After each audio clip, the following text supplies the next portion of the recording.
Bom dia a todos.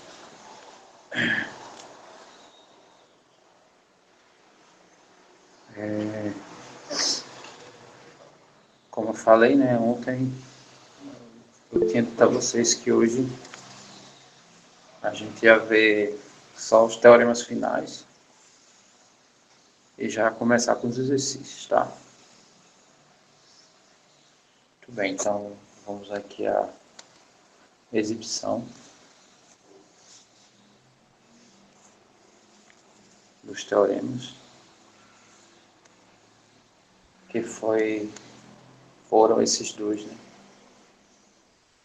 O teorema do limite da composta e a continuidade da composta. Bom, então vamos aqui ao teorema do limite da composta, que ele diz assim, ó, se f é contínuo em B, e esse limite, né, o limite de g de x, quando x tende a A é B, então esse limite da composta aqui, né, o f bola g, vai para o f de B. Tá? Indiretamente, ele está dizendo que o limite ele é aplicado dentro do f. Né? Deixa eu escrever melhor esse teorema.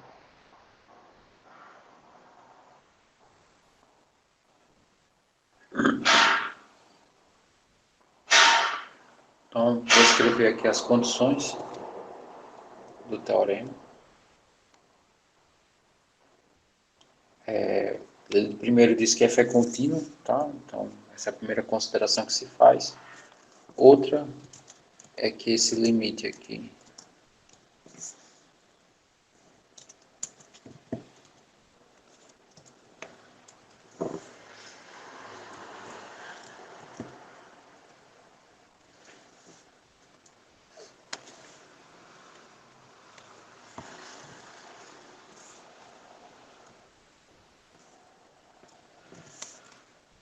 essa segunda consideração, tá? E a última consideração não, né? A conclusão que a gente tem que chegar é que esse limite aqui acontece.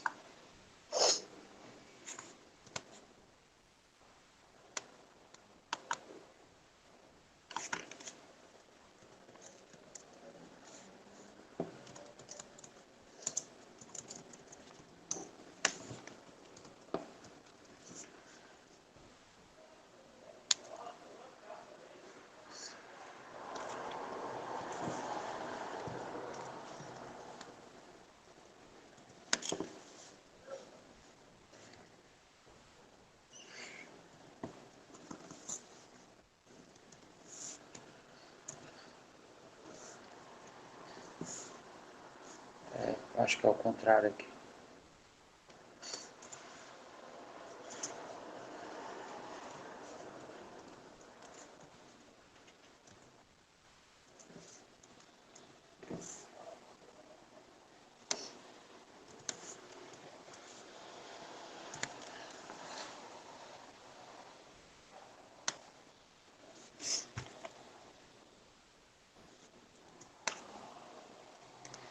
Bom, então esse aqui é o que a gente tem que chegar, tá?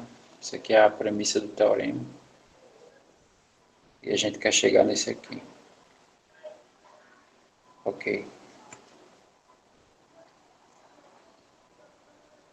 Então, a primeira coisa que a gente vai fazer é escrever esse primeiro, a definição dessa premissa aqui, tá? Então, vamos escrever ela aqui.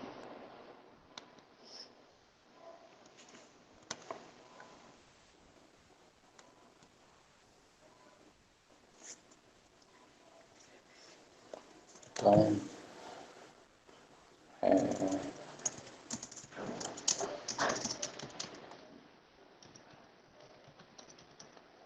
tudo epsilon.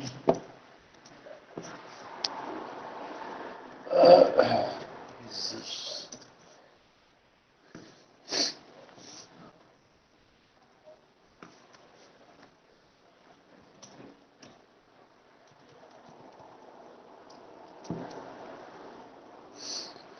Tá ok.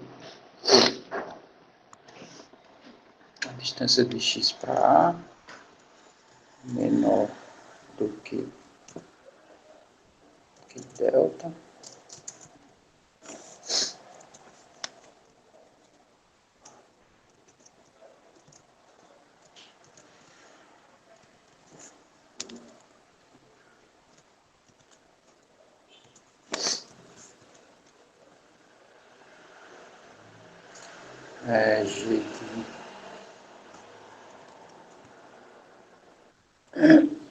G de x para B menor do que epsilon.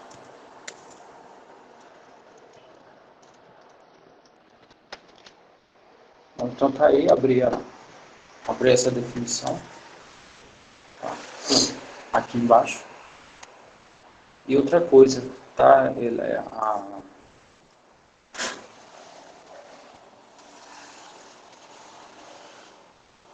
manda lá. Essa semana vai ser tudo nessa mesma sala, tá?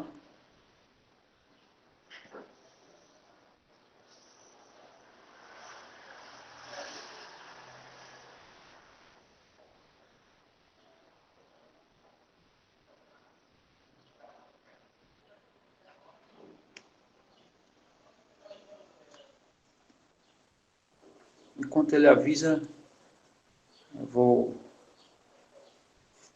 sossegar aqui alguns minutos e deixar vocês, quem tiver pergunta, faz, tá?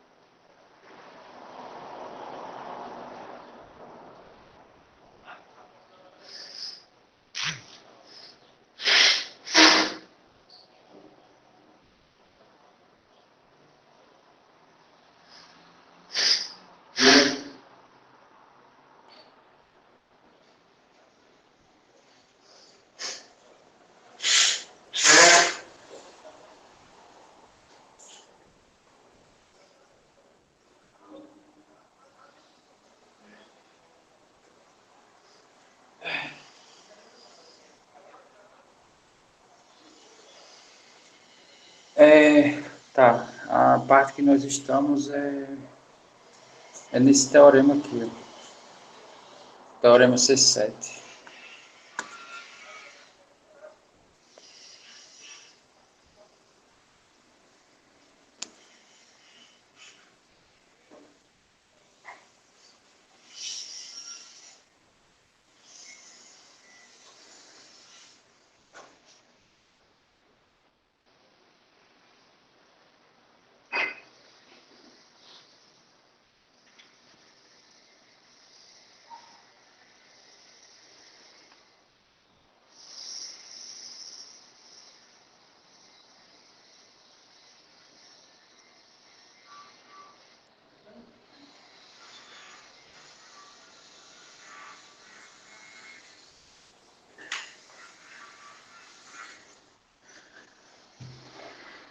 Pois bem.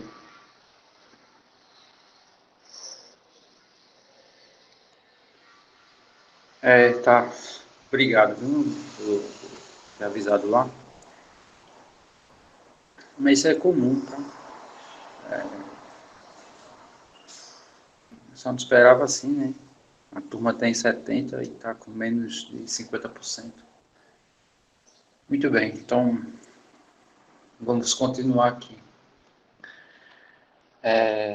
Então a primeira coisa que eu fiz lá no teorema foi abrir essa definição aqui, tá? Então está aberta aqui a definição. Aí eu vou ter que usar outra informação agora, que a outra informação é o fato de F ser contínuo em B. Tá? E como é que a gente diz, né? Como é que a gente garante que F é contínuo em B? Então a gente vai escrever, né?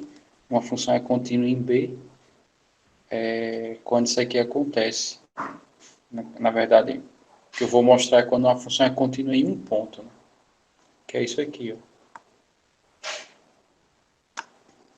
Então ele só não escreveu assim, tá? Ele só falou, né? Ele só escreveu assim, ó, f é contínua em B. Pronto. Mas isso implica essa informação aqui que está destacada. Então, vamos colocar essa informação aqui também, tá? Então, essa aqui é a premissa. Eu vou aproveitar essa escrita, tá? E vou escrever a outra informação. F é contínua em B, então significa que o limite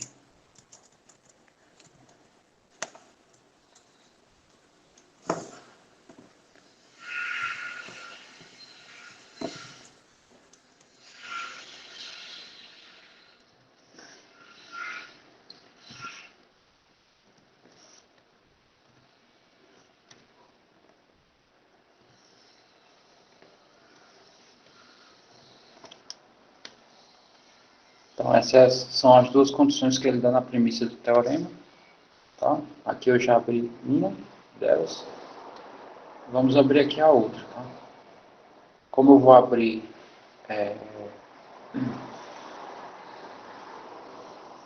eu vou abrir dois teoremas, dois limites, quer dizer. Então, eu vou precisar alterar aqui a nomenclatura. Tá? Esse epsilon aqui é o 1. O delta aqui vai ser o 1.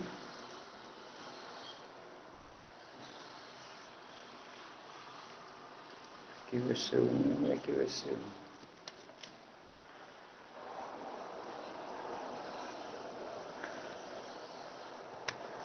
Vamos abrir o segundo limite.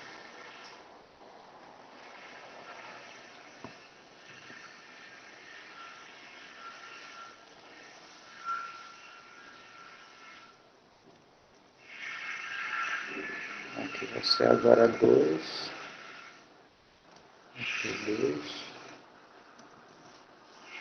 Aqui eu vou chamar, para não ficar a mesma variável, eu vou chamar aqui T.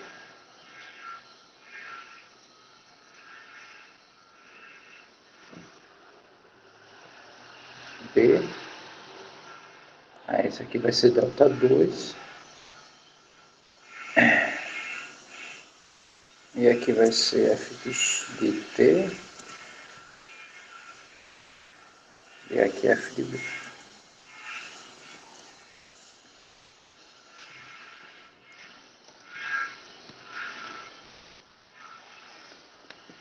Tudo bem, então tá aí os dois, tá? Abertos. O T que eu troquei por X aqui é estratégico, tá? Então, não sei se vocês percebem, a prova está quase pronta, tá? A questão é só encaixar agora. Porque, deixa eu falar a ideia no seguinte sentido.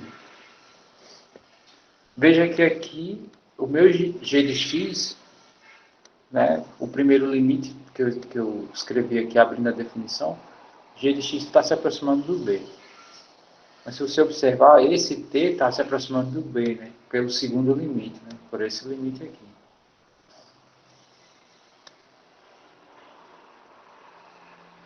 Então, a minha intenção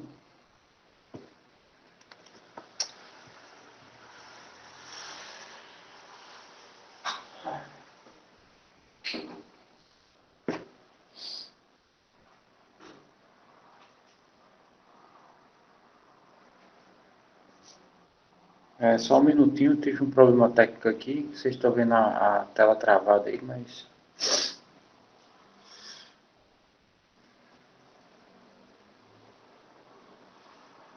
Vou precisar reiniciar aqui.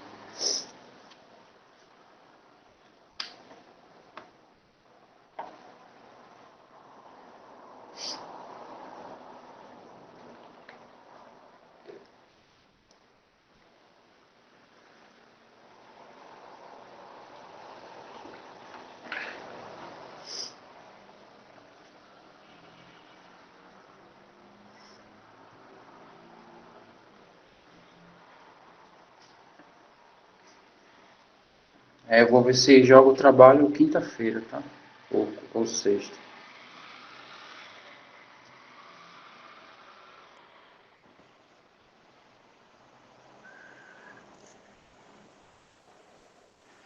Eu ainda vou ver. Tudo depende, esse prazo aí que eu vou dar depende do nível. A prova permanece segunda-feira, sim.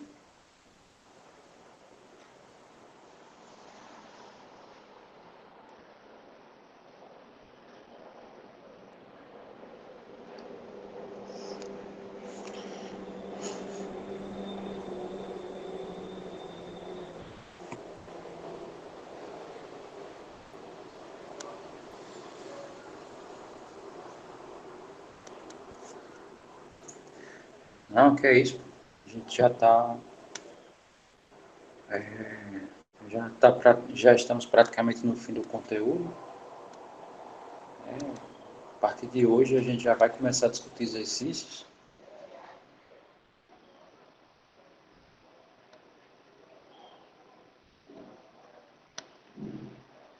Então não tem medo, tá? A gente tem um bom tempo aí para discutir tudo de forma tranquila.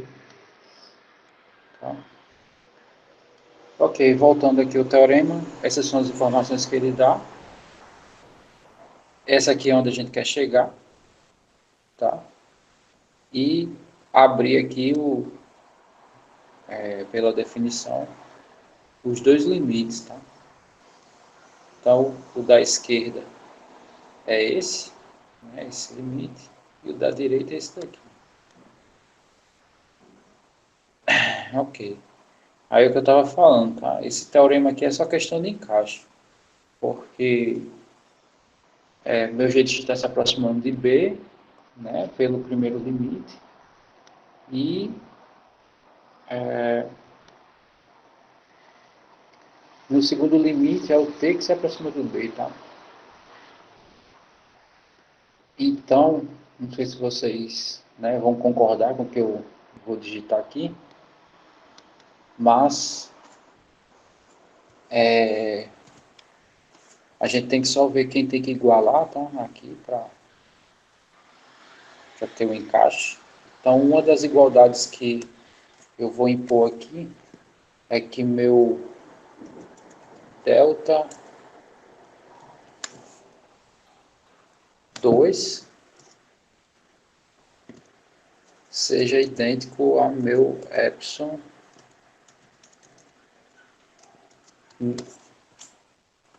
tá? Deixa eu só mostrar aqui.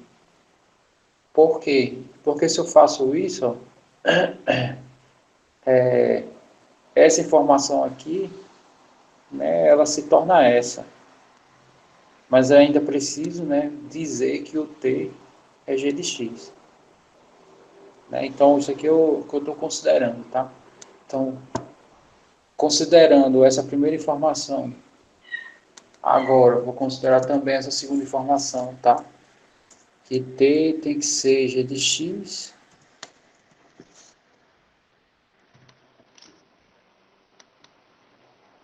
Aí, essa expressão vai se tornar idêntica a essa, tá?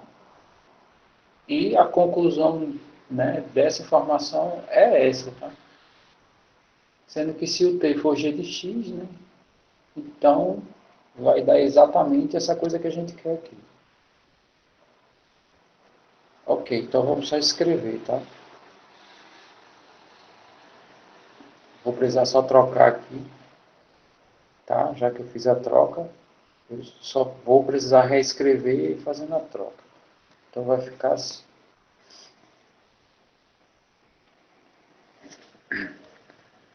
Para todo delta 2,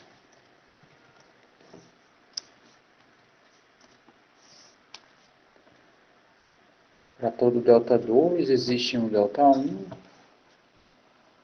tal que quando existe isso menor do que delta 1, esse limite aqui vai ser menor do que delta 2. 2. Deixa eu ver onde é que está esse negócio. Tá. Não era aqui. Rapaz, acho tão chato isso.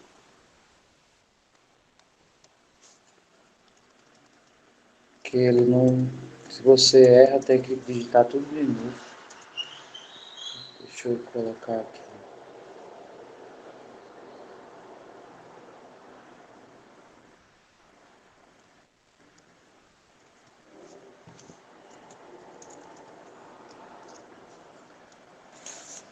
Vou pegar isso aqui e reescrever agora com essas alterações aqui.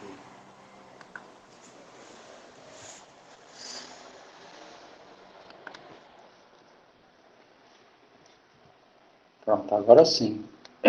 Vou pegar a primeira definição que eu abri do limite, né, e vou fazer essas alterações aqui. Então, deixa eu só pegar essa informação aqui.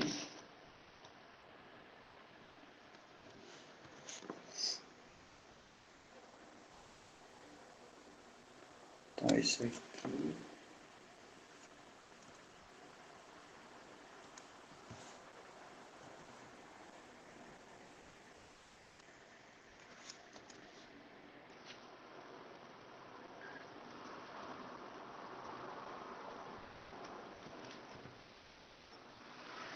Pronto, alterei pelo que eu considerei aqui. E como TG de X, como TG de X, então já dá para emendar o segundo, tá? Então isso aqui vai implicar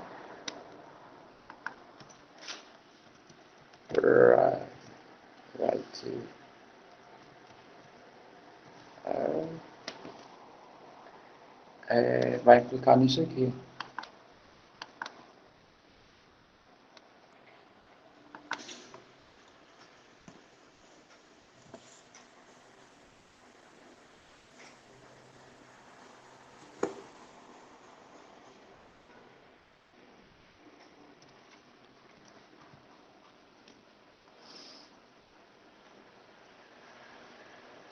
Que é pelo segundo limite, tá? Perceba aqui que eu fiz a ligação, né, com essa consideração aqui. Esse vai implicar nesse, tá? Mas com essas coisas que eu defini, essas duas coisas são idênticas. E esse implica nesse, então ficou aqui uma espécie de transitividade. Sim, o Arthur perguntou aqui, eu nem... o Paulo falou, explicou. Obrigado. Ela estava intertida aqui na demonstração. Aí, no caso, eu só vou precisar declarar aqui no início, tá? Porque o que está declarado só são esses dois aqui. Só são esses dois. Não está declarado o epsilon. Tá? Então, eu vou só declarar aqui. Para todo delta 2, todo epsilon 2,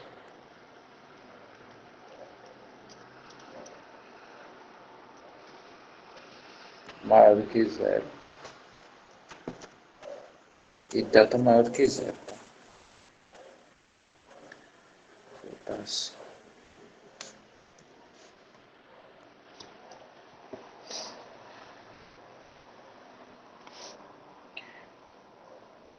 Ok. Então, na verdade, pode deixar assim. Sim, e aqui tem que alterar, né? Porque T é G de X, então aqui, esse T aqui não tem mais, tá? É G de X.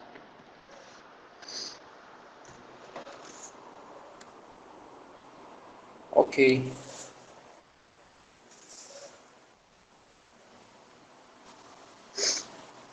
Posso sim. A ideia do delta 2 e epsilon 1 epsilon 1 é o seguinte. Esse aqui é a abertura desse limite aqui que está à esquerda, tá? Essa é a definição aqui que a gente, quer dizer, essa equivalência, tá? Dessa informação aqui. A de baixo é a equivalência dessa. O que a gente tem que considerar, né? A gente tem que ver como é que a gente liga essas informações. Vou aproveitar e recapitular tudo aproveitando a pergunta da Débora. Então, abri aqui as duas definições, tá? Do que foi dado inicialmente, né? Essa informação aqui é onde a gente quer chegar. E tá aqui os dois abertos. Aqui que a gente percebe que o epsilon 1 ele força g de x se aproximar do b e o delta 2 ele força t se aproximar do b. Então, se eu fizer a consideração que t é g de x, né, e que epsilon 1 é exatamente o delta 2, por que essas duas informações vão se tornar, né, idênticas? Tá? Aí, com isso, o que vai acontecer aqui na nossa informação, tá? X se aproxima do A, isso vai implicar que g de x se aproxima do B, que isso vai se transformar nesse, né, com essas considerações aqui, e que isso vai implicar que o f do g de x, né, vai se aproximar do f de B, que é onde a gente quer chegar, né? O f do g de x eu quero forçá-lo a se aproximar do f do B. Ok, então quando eu fiz as considerações, só fiz reescrever agora. Eu só fiz mudar a escrita, né? Então, epsilon 1 vai ser delta 2, tá? Aí eu declarei aqui, ó, para todo delta 2, vai existir um delta 1, aqui eu só fiz repetir. Esse delta 1 aqui eu só fiz repetir. Tá ok. X se aproxima do A, né? Através do delta 1. O que isso implica? Que g de x menos b se aproxima. Ou, desculpe, g de x se aproxima do b, tá?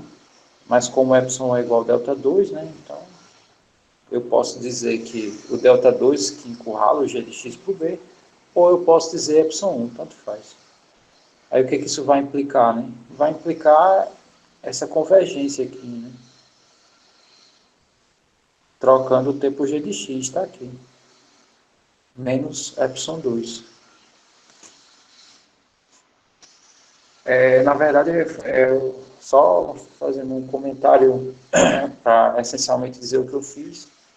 Eu só fiz considerações nesses dois para ele se transformar num só. Aí o que isso significa por transitividade, né? Se x se aproxima do A, então o f do g de x se aproxima do f de B. Bom, mas como ele se aproxima do f do B, então ela é contínua em B, né? Que é o que a gente quer provar, tá? Quer dizer, que a gente provou, na verdade. Então aqui está provado, a demonstração é só essa. Tá? É bem simples. Deixa eu abrir aqui o documento, tá? Eu tinha reiniciado.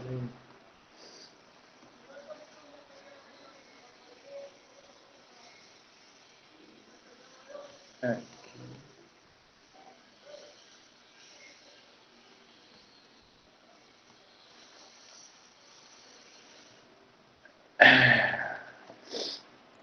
Então, isso aqui foi o primeiro teorema.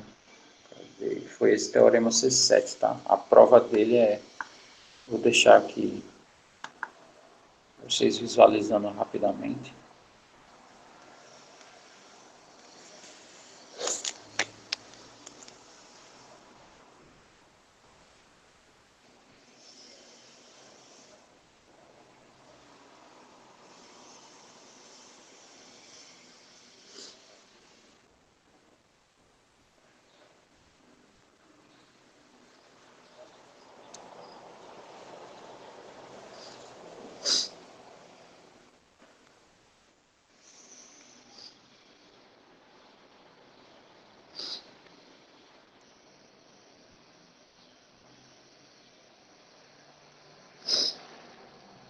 Muito bem.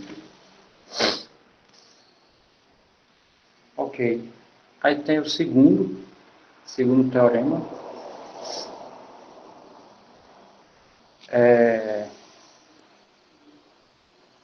Vamos olhar aqui o segundo teorema.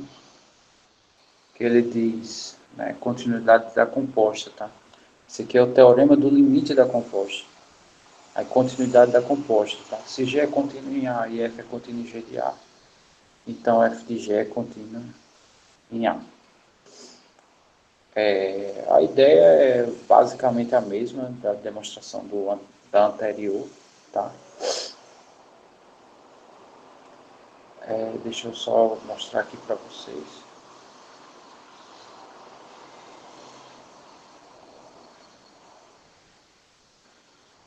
Então, o que significa G ser contínuo em A? Ser contínuo em A, né? Então, significa que esse limite aqui acontece, né?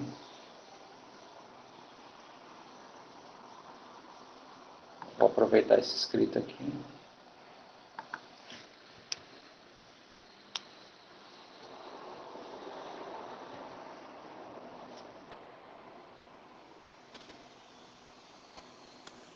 Então, G se contínuo em A. Eu vou comentar aqui. Tá? Esse que a gente vai fazer agora é a continuidade da composta.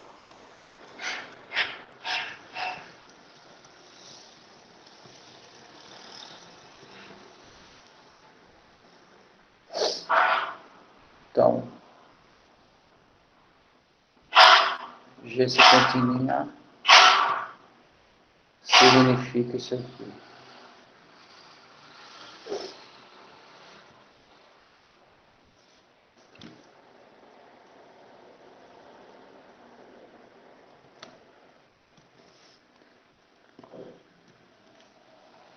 Outra informação que o teorema dá é que F é contínuo em G de A. Então, vamos escrever isso aqui.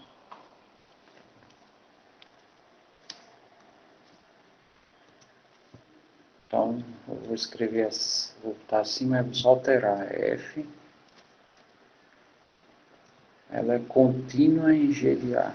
Então, isso aqui vai para G de A.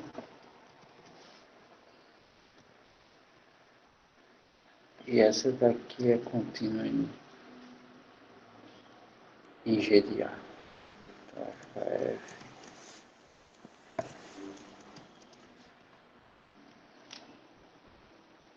Né? Vamos só ver. Se G é contínuo em A e F é contínuo em G de A, então F bola G é contínuo em A. Ok, acredito que os passos que nós seguiremos vai ser da anterior, tá? Mas para a coisa ficar mais simples, nós vamos fazer o seguinte.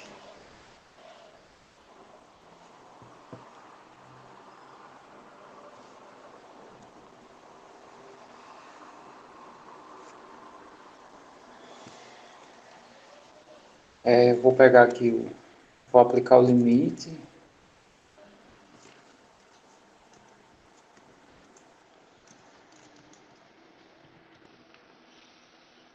Quando x se aproximar do A.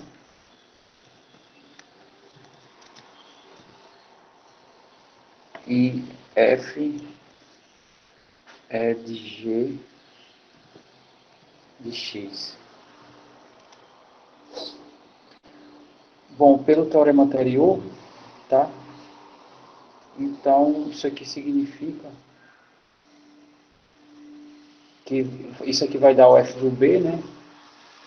Mas eu sei que o b é o limite dessa, né? Então, indiretamente, eu posso escrever essa aqui assim. Eu posso, né, essa escrita aí, ela pode ser a mesma que essa que eu vou colocar aqui.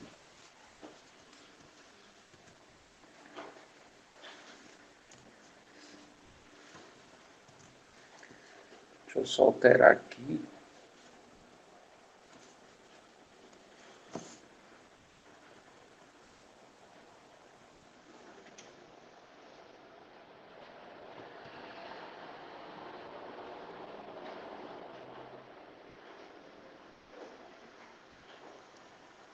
Não, aqui não, é aqui.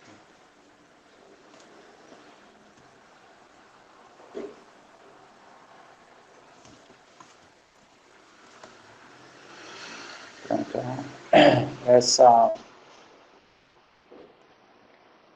Esse limite indiretamente quer dizer isso, tá? Ou seja, parece uma propriedade, né, que a gente usou, que é limite da soma, soma dos limites, limite do produto ao produto dos limites. Se esse f é uma operação, então o meu limite ele entra para dentro da operação. Tá? Então vamos fazendo essa observação, né, o que a gente pode dizer desse limite aqui? Né? A gente pode dizer que esse limite é igual a esse.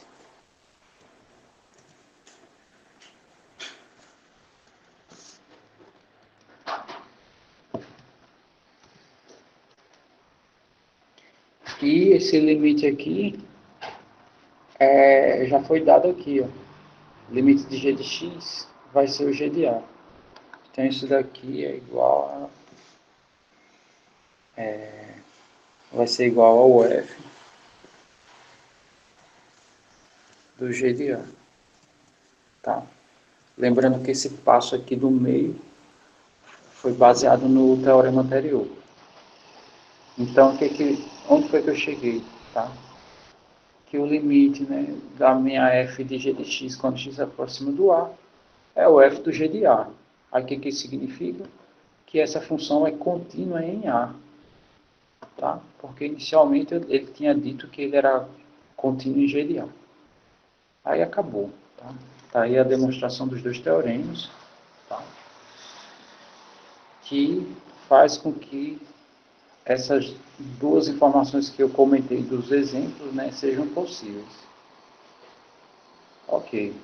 Como eu falei, né, essas duas demonstrações vão ficar para agora de manhã. E a partir desse momento, né, esse tempinho final, eu volto lá assim. Tá? Só concluindo, né? Depois que eu fizer aqueles comentários, a gente vai discutir a partir de então os exercícios. Essa linha de cima é o que ele dá de premissa do teorema, tá? Ele diz que G é contínua em A, tá? Então essa é a definição de continuidade, né? Porque o A está definido no domínio, né? Então o G de x se aproxima de fato do G de A. Ele também diz que a minha função f ela é contínua em G de A e ele quer provar que o limite da minha composta, né, é contínua em A. Tá? Aí o que foi que eu fiz? Eu peguei essa função aqui, o f do G de x, e fui aplicar o limite, já que eu tenho a garantia do teorema anterior. Tá? Essa informação aqui do teorema anterior. No caso, essa é a conclusão, né, que a gente chegou do teorema anterior. Ok, aí na conclusão, né, já eu deixo aqui para a galera, o Lauro quer copiar, né, eu vou deixar aqui paradinho depois. Ok, pelo teorema anterior, né, esse limite aqui, o limite ele entra na função f, tá? Tá, mas a premissa fala sobre isso aqui, ó. Limite de g de x é o g de a, né? Então, foi que a gente acabou fazendo, né, a partir do momento que a gente aplicou o teorema anterior. Quando x se aproximar do a, o f do g de x, ele vai estar próximo do f do g de a. E essa igualdade aqui, né, tirando esse termo do meio, é a continuidade da composta que ele pede, tá? Ele quer que a gente chegue nisso. Ó, se a gente for olhar aqui, ó, no teorema, ele diz, ó, então f de g de x é contínuo em a. O que significa isso? O f do g de x tem que se aproximar do f do g de a. Ó, o f do g de x está se aproximando do f do g de a.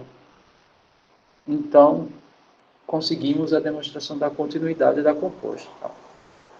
Baseado, né, essa parte do meio é garantido pelo teorema anterior. Ok? Muito bem. Então, enquanto vocês se debruçam aí, eu vou esperar só as perguntas no seguinte sentido. Agora, como a gente vai para os exercícios, a intenção é mostrar inicialmente um só. Inicialmente, tá? Um exercício de cada. Então, nessa questão, eu vou mostrar um deles, na questão 2. Um deles, tá? E assim vai. Isso significa que vocês podem escolher, tá? Vou deixar essa abertura para vocês escolherem. Então, a questão 1, né? Quem tentou, quem não tentou, fala aí qual que eu faço.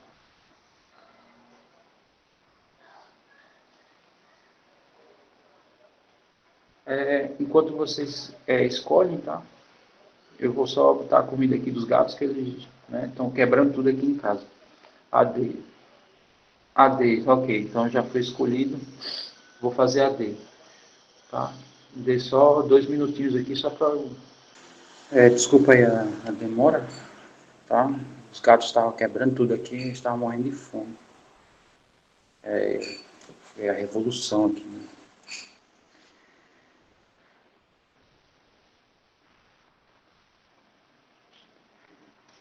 Mas parecia...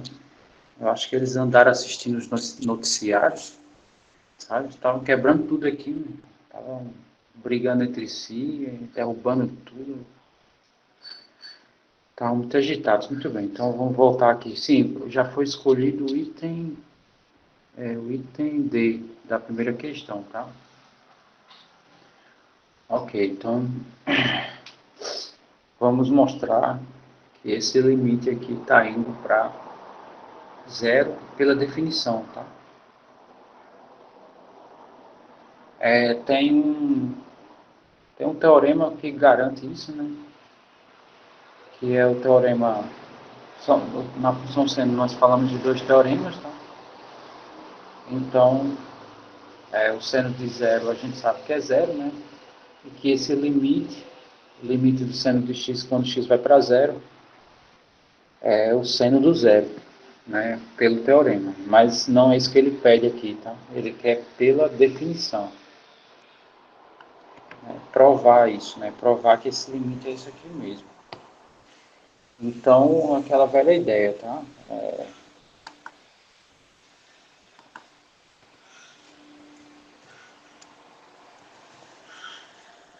Deixa eu ver. Eu tenho. Eu compartilhei uma pasta com. Deixa eu ver se ele está aqui.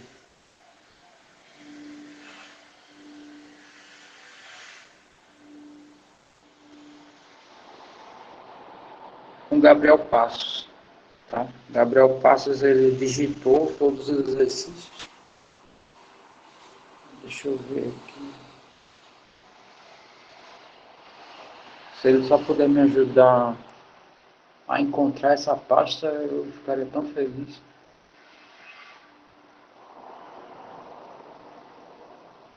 Deixa eu ver.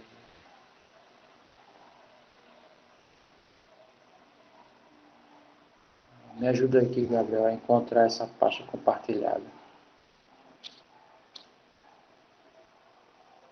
Tá aqui.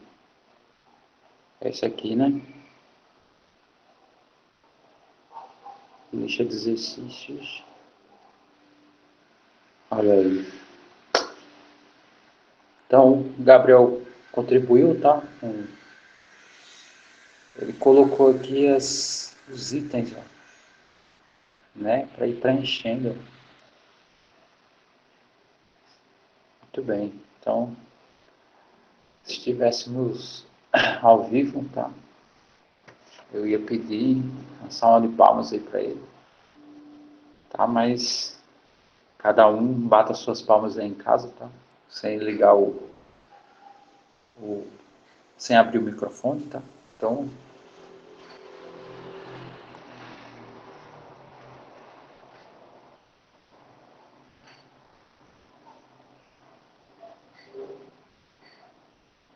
olha aí, ó, já fizeram até a sonoplastia aí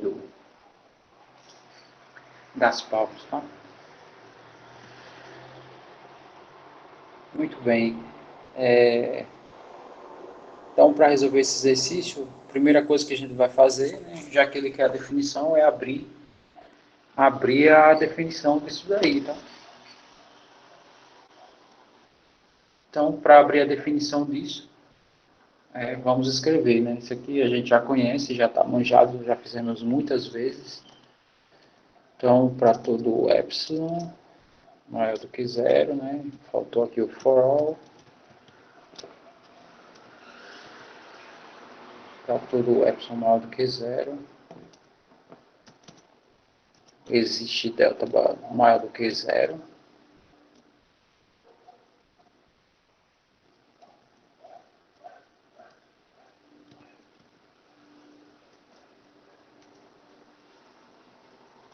Delta maior do que zero. Tá ok. Já vou usar a distância tradicional aqui que é o módulo, né? Quando x se aproxima do zero, tá? Isso é menor do que delta.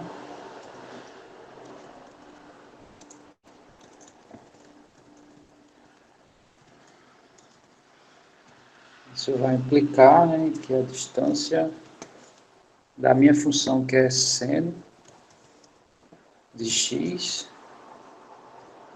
para zero, é menor do que epsilon.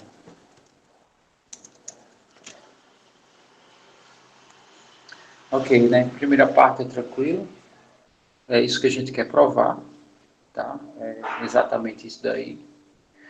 Aí o que a gente vai fazer, tá? Eu vou definir um epsilon e eu vou ter que encontrar um delta, que isso aqui acontece, tá? Então vamos lá. Então aqui vai ficar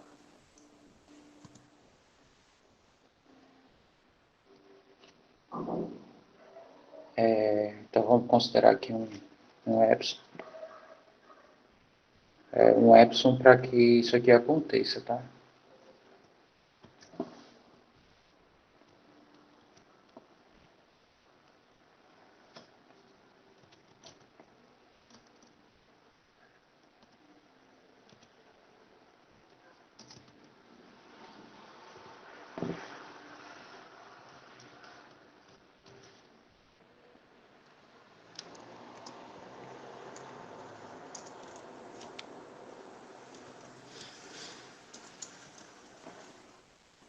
Tá? Vamos inicialmente aqui, deixa eu só alterar aqui, porque ele não reconhece essa função seno. Ele reconhece essa. Muito bem. Então tá aí. Vai ter que encontrar delta. Foi? Desculpa. A demonstração, né, diz assim, para todos os epsilons existe delta. A expressão que tem epsilon é essa. Então eu vou partir dela, tá? Vou considerar essa parte inicial, né, com esse epsilon aqui, e eu vou ter que chegar aqui que x é menor do que delta, tá? Na verdade é uma expressão, né, de epsilon. Eu tenho que chegar que x é menor do que alguma coisa que envolva epsilon. Essa alguma coisa que envolve epsilon é meu delta. Aí está provado. Essa é a ideia. Ok. Então vamos observar o seguinte. Meu x aqui está próximo de zero, tá? Aí vamos observar, antes da gente continuar aqui, tá? Vou abrir aqui o Wikipedia só para a gente observar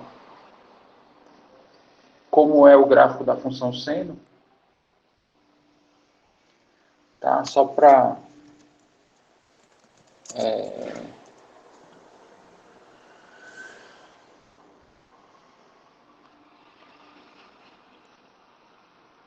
deixa eu ver.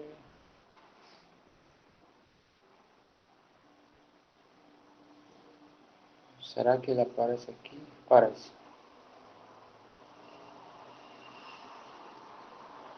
Senta aqui, tá?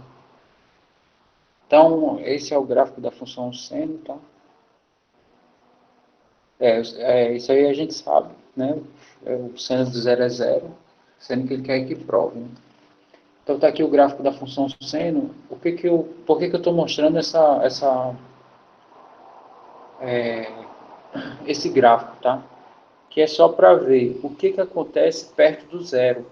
Se o seno é crescente, se o seno é decrescente, ou se o seno à direita do zero é crescente e à esquerda é decrescente, tá?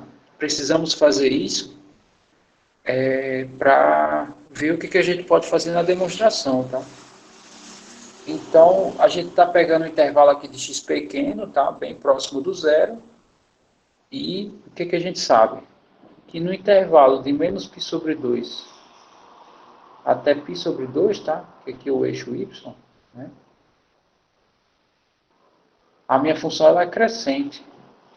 E o que isso significa? Significa que se eu prego 2x, dois valores de domínio aqui, né? Dentro desse intervalo que eu falei, né? De menos 2π até 2π, significa que o menor valor gera a menor imagem. E o maior valor gera a maior imagem, né? Então, isso é importante frisar e enfatizar essa fala, porque aqui a gente está trabalhando com desigualdade, tá? E vai chegar um momento que a gente vai ter que observar a imagem, que é o seno de x, para o domínio, que é x. E o que nós sabemos, né? Que em torno do zero o seno é crescente. Isso é um bom sinal. Muito bem, então vamos só reescrever essa definição aqui. Pode ser reescrita assim.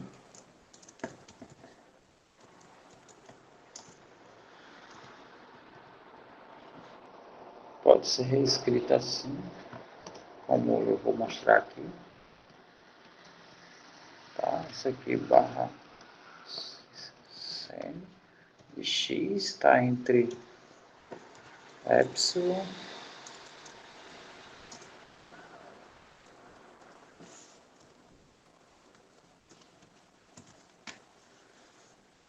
e menos epsilon. Não é assim? Né? Isso aqui a gente pode escrever assim. Agora o próximo passo é aplicar a função inversa do seno. Né? Aplicar o arco seno. Sendo que nós sabemos? Né? Nós sabemos que o arco seno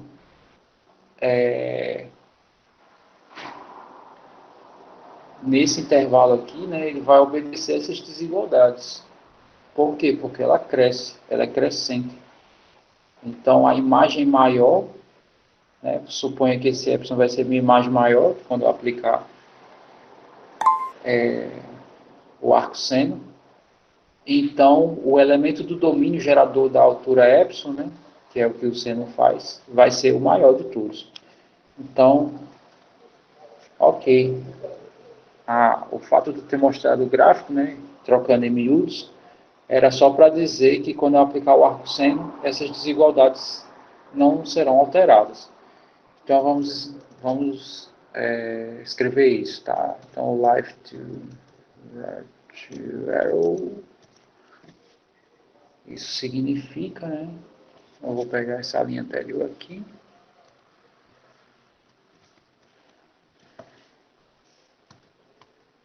Eu vou aplicar o arco seno igual da calculadora, tá? Que é assim. Barra sim elevado a menos 1. A menos 1 disso aí, né? Tá. O arco seno aplicado ao seno vai dar x, né? Então deixa eu colocar logo isso aqui, vai dar x. E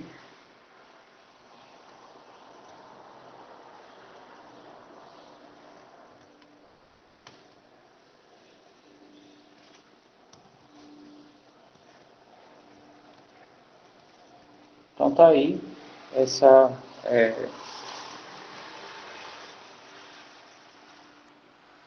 Eu apliquei aí o arco seno, tá? Não vai ter alteração na desigualdade, né? Pelo que a gente viu. Aí eu só preciso saber se esse cara aqui que eu apliquei, né? Ele é candidato a menos delta, a delta, desculpa. Bom, o que a gente sabe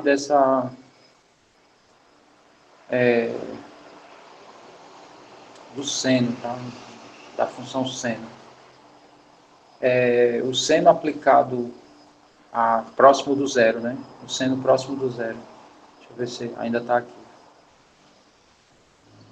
Deixa eu... Ó, o seno próximo do zero, se eu pegar uma distância x aqui e uma distância menos x aqui, o que a gente observa? Que essa altura aqui é a mesma que essa. Porém, essa é negativa e essa é positiva, tá? Aqui o arco é positivo, a altura é positiva. Aqui o arco é negativo, a altura é negativa. Então significa que aqui para o inverso,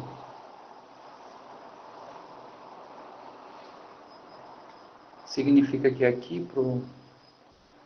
Né? Significa que esse seno a menos 1 dessa altura aqui e o seno desse aqui, né, é a mesma coisa, só vai ter o sinal trocado. Ou seja, se esse cara aqui eu chamar de delta,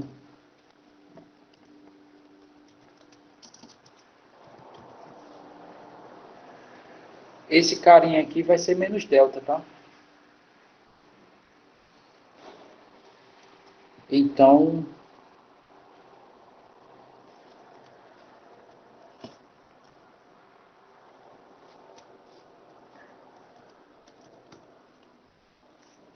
meu x está encurralado entre delta e menos delta, que no fim das contas vai dar isso, tá? Módulo de x é menor do que delta.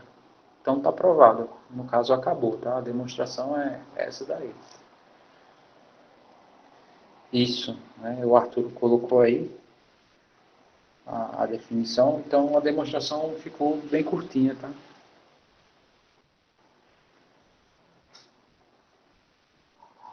Tranquilo aí para todo mundo, né?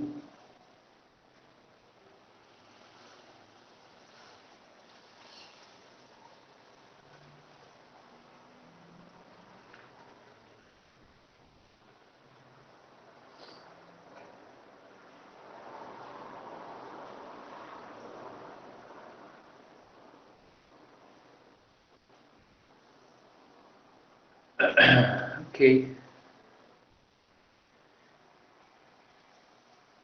Agora a gente vai para a questão 2D.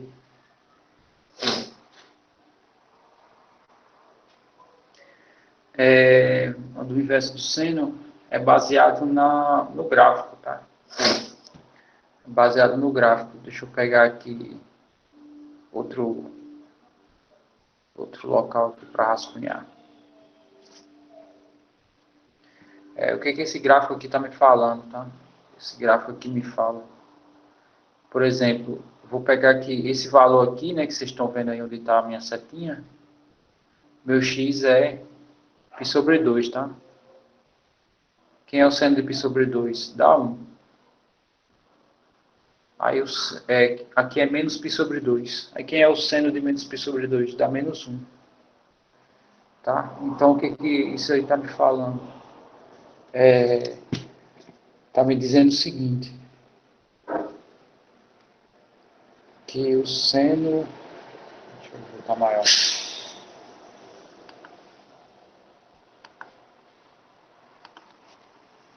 Ele está me dizendo que o seno de x tem o mesmo valor, né, se eu considerar assim, módulo do seno de menos x. Porém, o seno de x e o seno do menos x tem sinais contrários, tá? Então significa isso daqui, tá?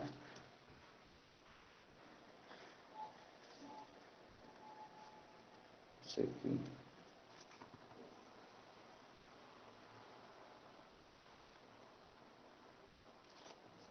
Ok. Então, vamos olhar lá esse caso aqui, tá? Então, esse aqui é o mesmo que esse, com sinal contrário. Ó, o negativo é exatamente o positivo, né? No caso, o seno de um ângulo negativo é exatamente o seno de um ângulo positivo, mas com sinal trocado aqui, ó. Aí foi o que a gente escreveu aqui, ó. Ou seja, o x está encurralado entre o arco e menos o próprio arco, né? Então está entre delta e menos delta. Tá?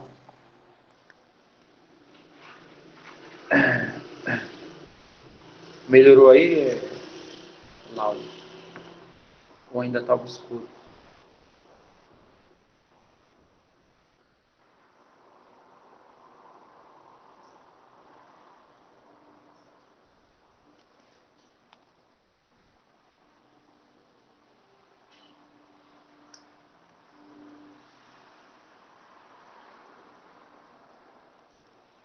Aplicação do seno inverso, a ideia da aplicação é a seguinte. Vou dar um exemplo aqui, só para você enxergar. Então, nós sabemos que o seno de 30 no caso é π sobre 6, tá? Seno de π sobre 6, que é 30 graus, é igual a 1 sobre 2. Tá? Aí, como é a aplicação do arco, né? A aplicação do arco é assim, suponha agora que eu tenho seno a menos 1,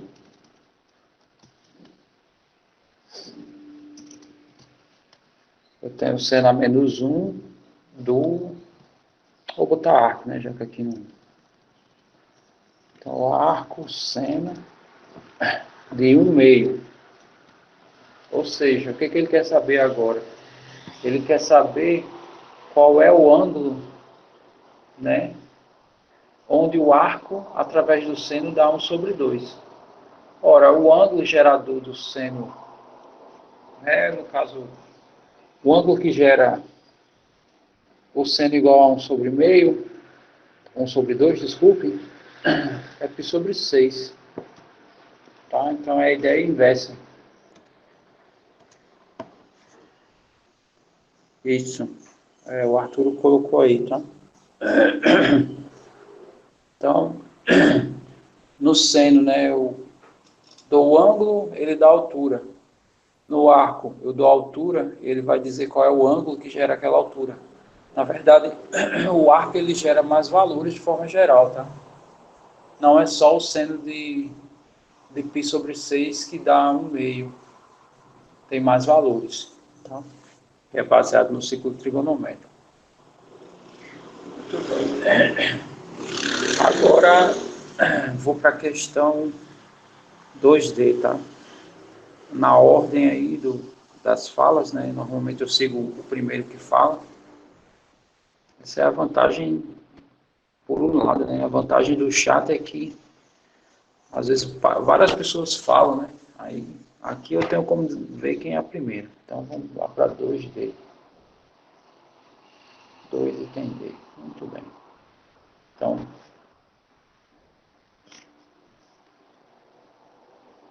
depois eu vou fazer a 3C, tá? Bom, a 2D, aqui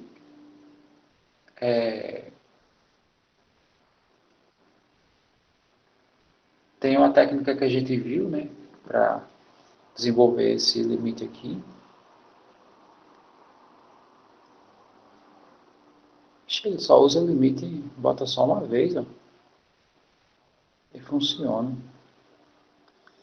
Ok.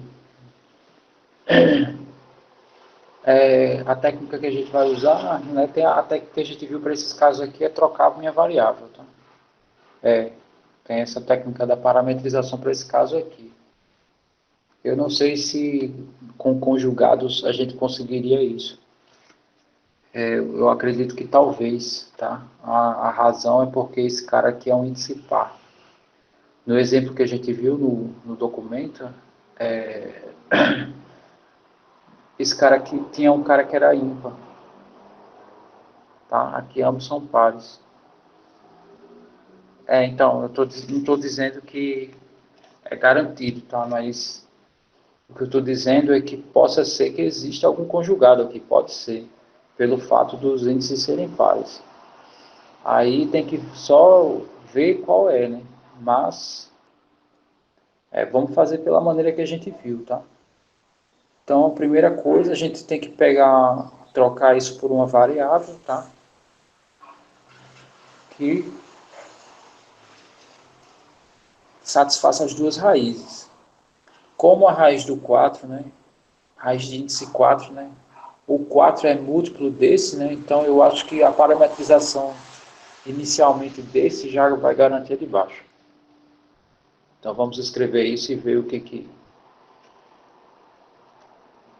isso.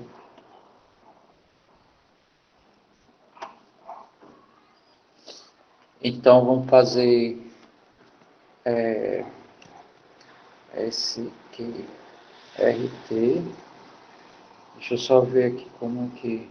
Deixa eu colar aqui como que ele fez isso. Ele botou entre.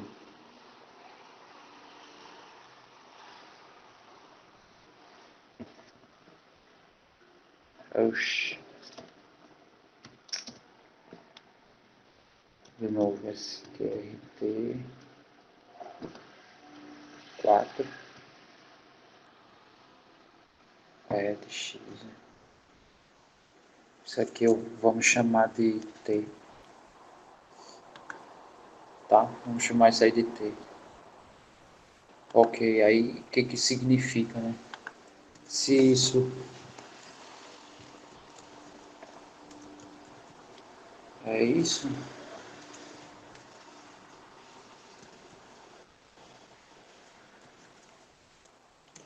então quem vai ser x, né?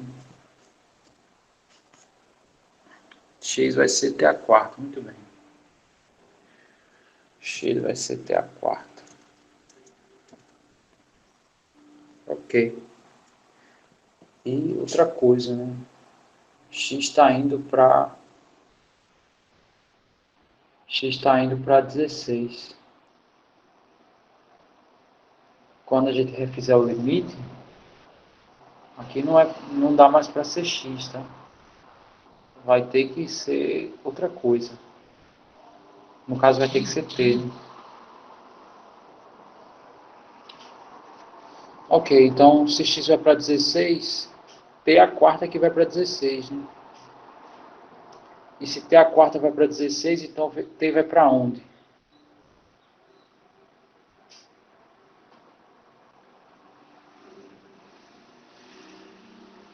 T vai para 2, tá? Muito bem. Deixa eu aproveitar essa coisa aqui, Ctrl C, eu vou colocar aqui em cima no próprio exemplo, tá? Então aqui eu vou colocar as considerações, tá? Ponto. Aí vou colocar aqui as considerações que a gente vai fazer. Então a gente vai fazer essa consideração. Espero que não fique bagunçado, tá? A consideração vou colocar entre parênteses. E outra coisa, né?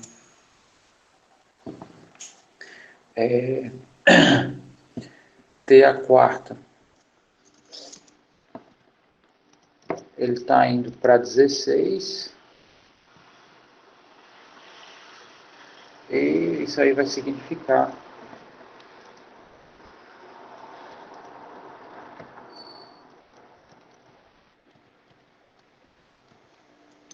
que T vai para 2. Tá? Muito bem, então isso é o que a gente vai fazer. Ok, então aqui vamos fazer as substituições. Tá? Vou pegar esse limite aqui.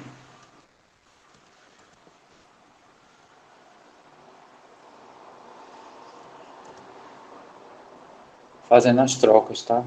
X é T a quarta. Então, inicialmente vamos fazer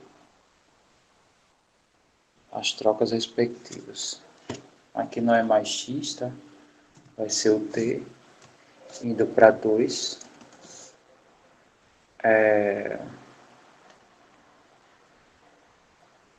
Aqui vai ser t a quarta.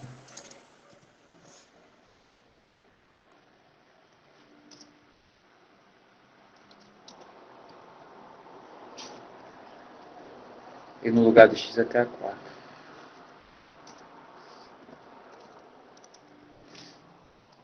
Pronto, então tá aí nosso limite, tá? Então,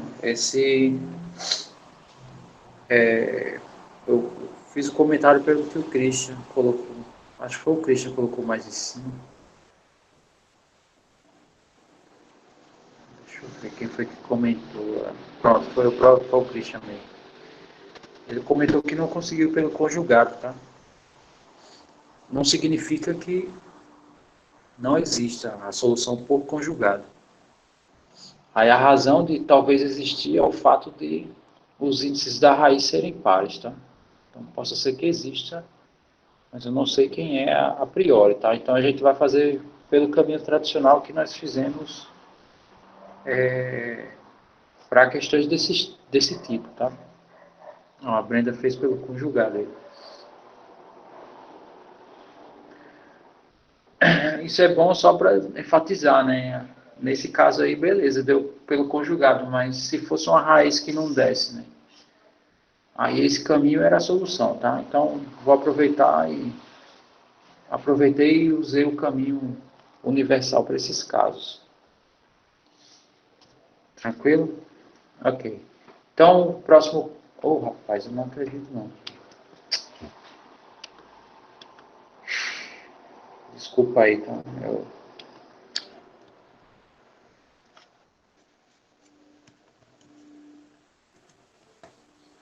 Vou mudar de novo, né?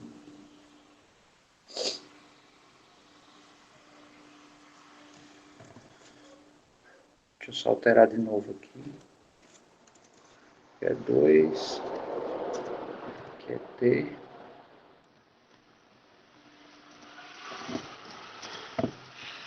T a quarta.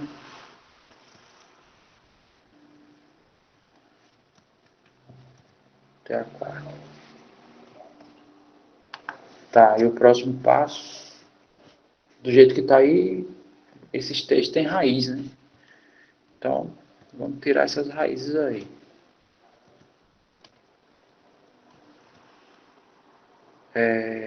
A primeira parte vai ficar só o T, tá? Então,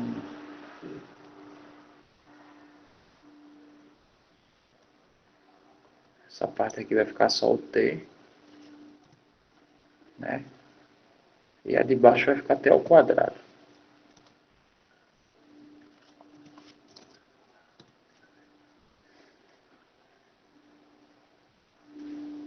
Nosso tempo dá tempo.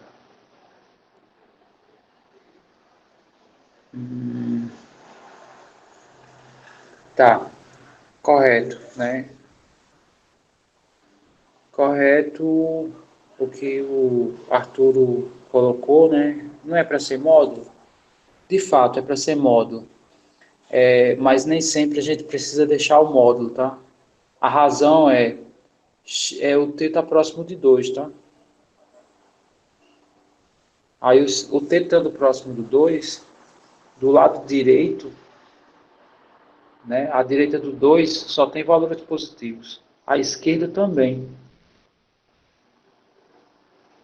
né? Porque t está se aproximando de 2. Então, o que que significa? Que o nosso módulo vai ser o próprio t, tá? Não sei se vocês entenderam aí. Repetindo, né? O Arturo fez a pergunta. Não era para ser módulo, né? Já que a gente tirou a raiz. Aí eu estou respondendo, de fato, é o módulo. Está correto. Porém, como o t se aproxima de 2, então os valores próximos de 2 que a gente está pegando são todos positivos, tá? E o módulo é o próprio t. E o módulo vai ser o próprio t ao quadrado, tá? Ficou clara essa ideia de eu não ter escrito o módulo? Teve um dos casos que foi necessário, né? A gente não escreveu e fez diferença. O módulo de menos T é T, exato. Mas na verdade é o seguinte, por exemplo, se esse T aqui fosse, suponha, próximo do zero, então eu ia precisar abrir limites laterais, né? Porque a direita eu ia ter que usar T e a esquerda menos T, né? Mas aqui não precisa, nesse caso. Ok, então próximo passo, já falaram aí, né, que é produtos notáveis no denominador, então vamos fazer isso. Vou pegar aqui o limite.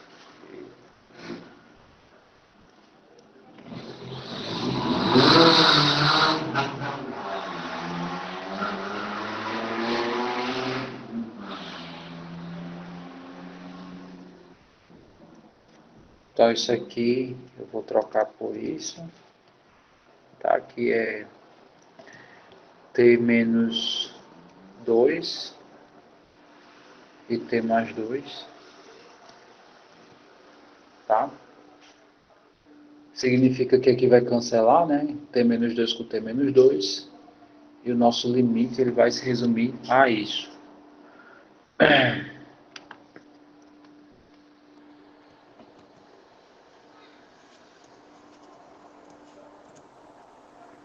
Vamos aqui fazer as trocas, né? Aqui vai ficar 1.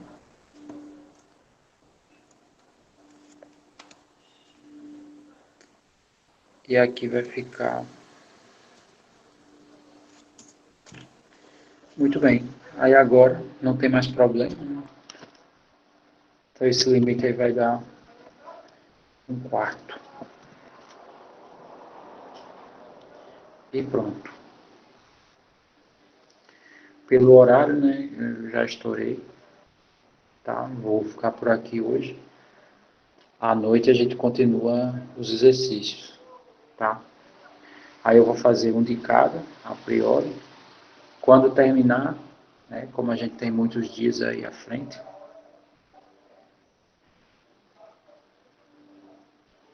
Também pode. Também pode. Perfeito. Também é outro caminho. É isso que o Arthur está escrevendo, digitou aí, tá?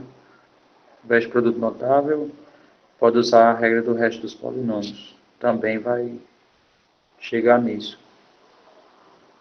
Tá, então só vou falar novamente o que eu disse, tá? A gente vai fazer um de cada, aí quando terminar, aí eu vou começar a tirar as dúvidas em particular dos outros, tá? Se eu tirar todas as dúvidas e não tiver mais dúvida, né? Aí eu posso pensar, a gente pode pensar em tirar uma aula dessa e fazer nosso trabalho, tá?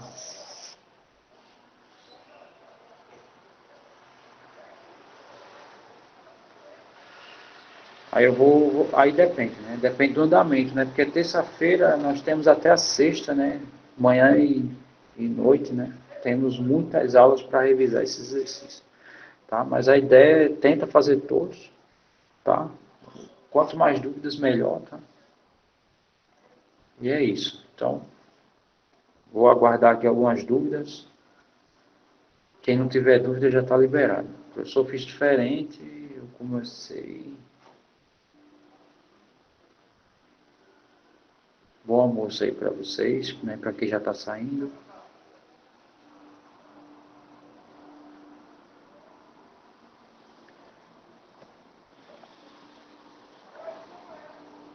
Espera aí. Ah, tá. Sim, tudo bem, não tem problema. Isso que você escreveu, tá? Ter a quarta indo para 2 a quarta, não tem problema. Mas o resto saiu semelhante o desenvolvimento? Até mais, Débora. Até a noite. Hein, Cristian? O resto do caminho foi semelhante e saiu?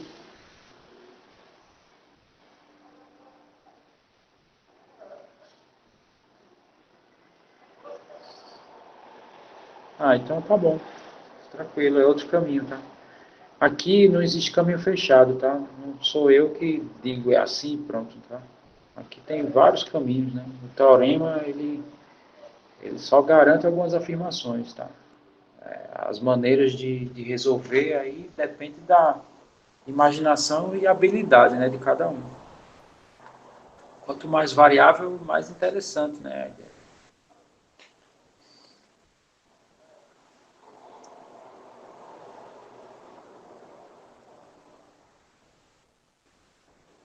Ok, perfeito.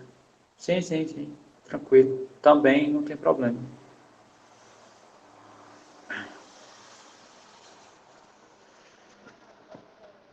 Pois está ok.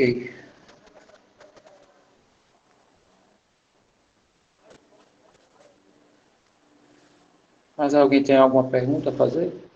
Mais alguma pergunta?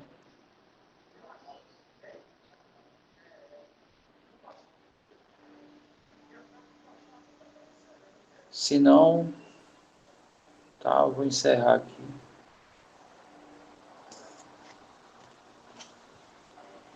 Obrigado aí para quem ainda está até o fim.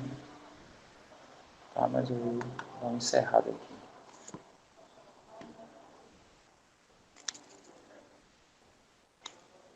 E até a noite.